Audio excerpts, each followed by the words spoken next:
দেশের বাজারে দাম বৃদ্ধির প্রবণতা নিয়ন্ত্রণে ২০২২ সালের ১৩ মে গম রফতানি বন্ধ করে দিয়েছিল গম উৎপাদনে বিশ্বের তৃতীয় শীর্ষ দেশ ভারত। যদিও পরবর্তীতে বৈশ্বিক মন্দা কাটলেও রফতানি নিষেধাজ্ঞা তোলেনি দেশটি।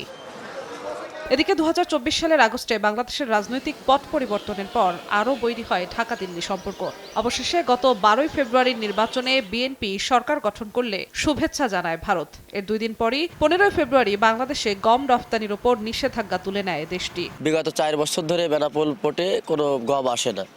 এখন শুনছি ভারত থেকে নতুন করে আমদানি হতে পারে। এই হলে আমাদের পোর্টে হয়তো কাজ আরো বাড়লো। আমদানির সুযোগে সরবরাহ বাড়লে দেশের বাজারে গমের দাম কমবে বলে আশা আমদানিকারকদের। এছাড়া ধীরে ধীরে অন্য পণ্যের ওপর থাকা নিষেধাজ্ঞাও উঠে যাবে বলে আশা ব্যবসায়ীদের। ভারত সরকার গম আমদানিতে নিষেধাজ্ঞা দেওয়ায় আমরা ৪ বছর গম আমদানি করতে পারিনি।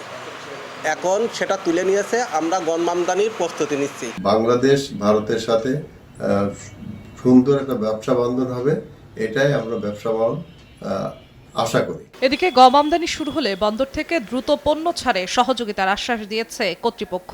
যদি আমাদের এই বেনাপোল স্থলবন্দর ব্যবহার করে গম নিয়ে আসতে চাই, সেক্ষেত্রে আমরা আমাদের কোয়ারেন্টাইন যথাযথ নিয়ম মেনে এখানে যত দ্রুত সম্ভব গম আমদানির পরবর্তী যে কার্যক্রম সেগুলো সুষ্ঠুভাবে করে দেশের ভিতরে দ্রুত ঢোকানোর ব্যবস্থা আমরা করব।